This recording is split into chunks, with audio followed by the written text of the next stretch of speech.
friends, this is Dr. Nikisha Jariwala. Welcome to the tutorial series of HTML. और आज के tutorial का हमारा टॉपिक है that is HTML form elements part 2. Last tutorial के अंदर हमने ऑलरेडी HTML form elements देखे थे. So we will continue with the same topic because मैंने जैसे लास्ट ट्यूटोरियल में कहा था कि बहुत सारे HTML form elements है. So I have divided this tutorial into two parts. More precise, I have divided this topic into two parts. So this is the second part of the topic that is HTML form elements. Now within last tutorial we have already seen the 5 elements that is input, label, select, text area and button. ये सारे elements हमने already part 1 के अंदर देख लिए हैं. Within this part of this tutorial हम field set, legend, data list, output, option and option group ये elements हम ये particular part के अंदर देखेंगे. So let's start with the first two elements that is field set and legend elements. ये elements ऐसे हैं कि जो हमें एक साथ यूज करने होते हैं, right? So the first element is field set कि जिसका यूज करके हम related data को group कर सकते हैं on our form. Again I repeat, अगर हमें हमारे HTML form के अंदर related data को group करना है तो वहां पे हम ये field set element का यूज कर सकते हैं.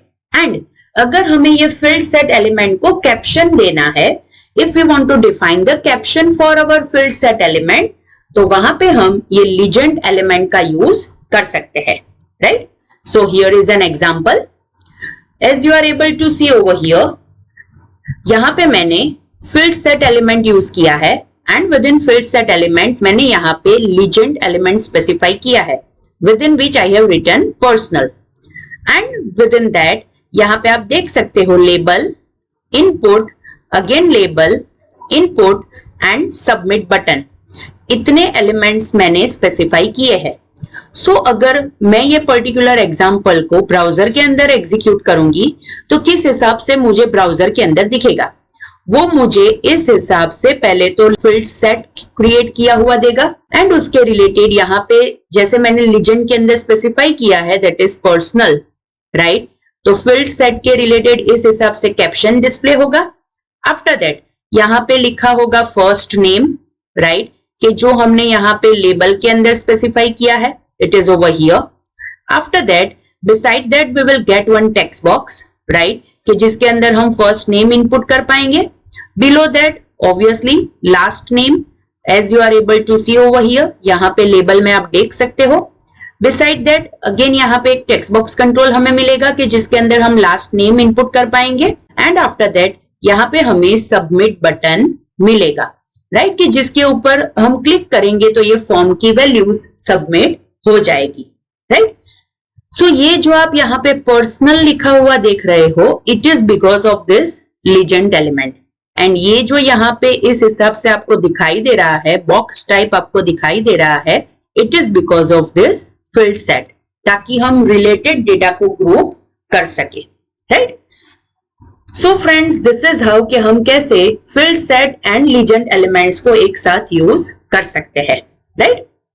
Okay, now the next element is data list. Again I repeat, the next element is data list. As the name says, ये हमें क्या प्रोवाइड करेगा? ये हमें डेटा का लिस्ट प्रोवाइड करेगा. अब किसके रिलेटेड वो हमें डेटा का लिस्ट प्रोवाइड करेगा? For the input element. Again I repeat, अगर हमें कोई इनपुट एलिमेंट के रिलेटेड प्री डिफाइंड ऑप्शंस पहले से वहां पे डिस्प्ले करने हैं इन टर्म्स ऑफ लिस्ट, तो वहां पे हम ये डेटा लिस्ट एलिमेंट का यूज कर सकते हैं, राइट? सो यूजर को कैसा दिखेगा? User will able to see a drop down list, right? कि जिसके अंदर प्री डिफाइंड ऑप्शंस होंगे as they input the data, right? मतलब इनपुट एलिमेंट के अंदर जब यूजर डेटा इनपुट करने की ट्राई करेंगे तो वहां पे उन्हें ड्रॉप डाउन लिस्ट दिखेगा कि जिसके अंदर से वो प्री डिफाइंड ऑप्शंस में से सिलेक्ट कर पाएंगे.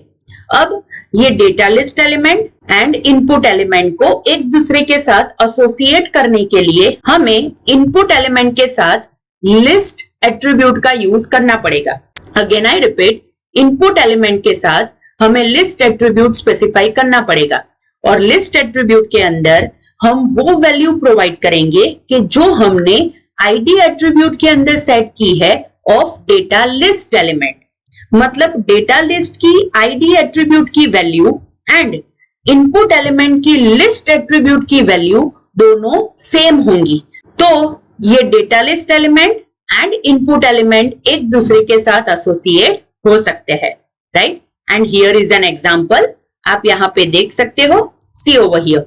मैंने यहाँ पे एक इनपुट एलिमेंट स्पेसिफाई किया है कि जिसके अंदर मैंने लिस्ट एट्रीब्यूट के अंदर ब्राउजर स्पेसिफाई किया है as a value, and the same thing I have used in the ID attribute of this data list element.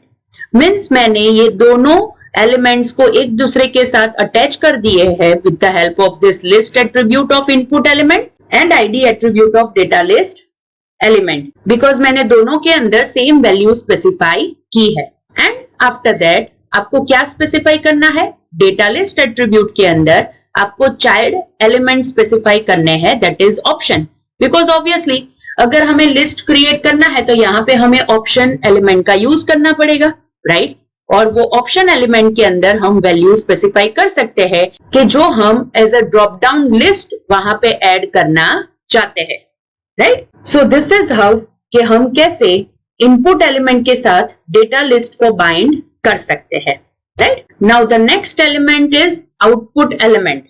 Again I repeat, now the next element is output element, कि जिसका use करके हम कोई भी calculation का result represent कर सकते हैं। Again I repeat, जिसका यूज करके हम कोई भी कैलकुलेशन का रिजल्ट रिप्रेजेंट कर सकते हैं। एंड ऑब्वियसली वहां पे हमें थोड़ा बहुत scripting kind of a code लिखना पड़ेगा, तो ही हम वहां पे कोई कैलकुलेशन कर पाएंगे, right? So as you are able to see within this example, मैंने यहाँ पे आप देख सकते हो फॉर्म एलिमेंट यूज किया है and with in form element मैंने ऑन इनपुट एट्रीब्यूट यूज किया है। Again I repeat, on input attribute use किया है एंड ये ऑन इनपुट एट्रीब्यूट के अंदर मैंने यहाँ पे स्पेसिफाई किया है कि मुझे टू वेरिएबल की वैल्यूज को एडिशन करना है, दैट इज ए की जो वैल्यू है एंड बी की जो वैल्यू है वो दोनों के बीच में मुझे एडिशन ऑपरेशन परफॉर्म करना है। एंड वी नो कि अगर वो न्यूमेरिक वैल्यू होगी तो ही हम वहां पे एडिशन परफॉर्म कर पाएंगे, इसीलिए मैंने यहाँ पे पार्स int फंक्शन का यूज किया है कि जिसका यूज करके ये a dot value and b dot value के अंदर जो भी यूजर इनपुट देगा वो हम इंटीजर के अंदर कन्वर्ट करेंगे, उसके बाद उसका समेशन हो जाएगा एंड आफ्टर समेशन वो वैल्यू असाइन हो जाएगी x वेरिएबल के अंदर, right? So this on input attribute हमने फॉर्म एलिमेंट के अंदर स्पेसिफाई किया है एंड आफ्टर दैट हमने यहाँ पे ये जीरो स्पेसिफाई किया है, राइट? अब हम देखते हैं कि ये जीरो का सिग्निफिकेंस क्या है और वो कैसे डिस्प्ले होगा। पहले हमने वहां पे देखा कि जीरो है, राइट? तो पहले वहां पे डिस्प्ले होगा जीरो। आफ्टर दैट यहाँ पे आप देख सकते हो input type equal to range, right?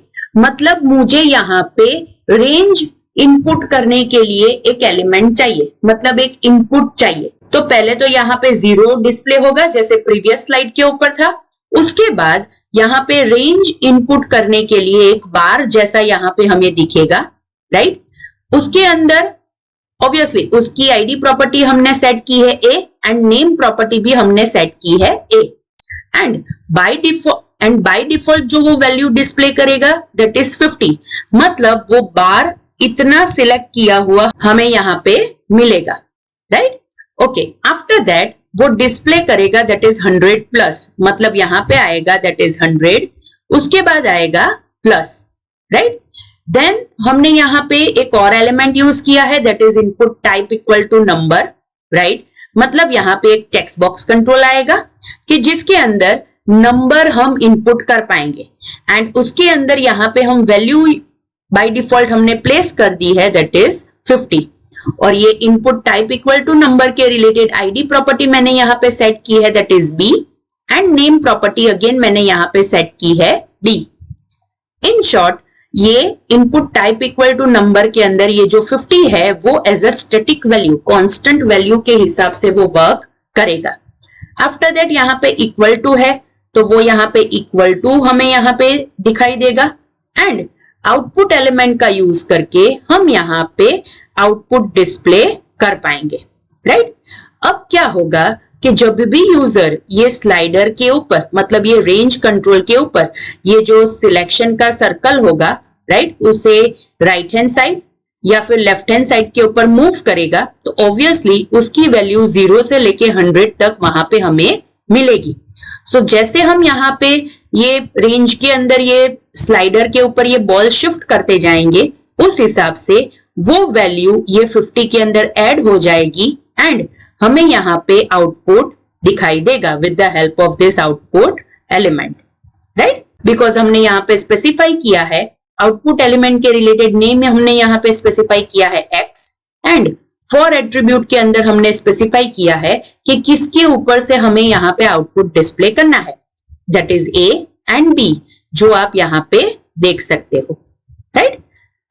So this is how कि ये पर्टिकुलर आउटपुट एलिमेंट के हिसाब से हमें कैसे यहाँ पे पेज के ऊपर रेंडर किया हुआ मिलेगा, right. And the last element of this particular part of the tutorial is output group element, कि जिसका यूज करके हम select element के अंदर जो options हम specify करेंगे उसका grouping कर सकते हैं। Again I repeat, select element के अंदर हम जो option specify करेंगे as a drop down list, right, उसके अंदर जो related options होंगे उसका हम group create कर सकते हैं, ताकि बहुत लॉन्ग लिस्ट ऑफ ऑप्शंस है तो वहां पे हम उसे ग्रुपिंग करके यूजर के लिए हम इजियर बना सके, राइट, ताकि यूजर पर्टिकुलर ग्रुप में ही जाके वो वैल्यू सिलेक्ट कर पाए, right. So here is an example, right. Again मैंने यहाँ पे कार का एग्जांपल लिया है, राइट। सो पहले लेबल के अंदर मैंने स्पेसिफाई किया है that is choose a car, मतलब मुझे पेज के ऊपर यहाँ पे डिस्प्ले किया हुआ मिलेगा that is choose a car and beside that मुझे ड्रॉप डाउन लिस्ट जैसा मुझे यहाँ पे मिलेगा बिकॉज मैंने यहाँ पे ये सिलेक्ट एलिमेंट का यूज किया है, right. Now with in that मैंने 2 ग्रुप्स क्रिएट किए हैं, आप यहाँ पे देख सकते हो। फर्स्ट ग्रुप यहाँ पे मैंने OPT ग्रुप एलिमेंट का यूज करके क्रिएट किया है कि जिसके अंदर मैंने लेबल स्पेसिफाई किया है that is Swedish cars and second group again मैंने यहाँ पे OPT ग्रुप एलिमेंट का यूज करके क्रिएट किया है कि जिसके अंदर मैंने लेबल स्पेसिफाई किया है दैट इज जर्मन कार्स। मतलब जो भी लिस्ट डिस्प्ले होगा, राइट, लिस्ट के अंदर 2 ग्रुप्स बनेंगे, दैट इज स्वीडिश कार का ग्रुप बनेगा एंड सेकेंड जर्मन कार का ग्रुप बनेगा and with in Swedish car first जो डिस्प्ले होगा that is Volvo, right, and second जो डिस्प्ले होगा दैट इज साब, राइट।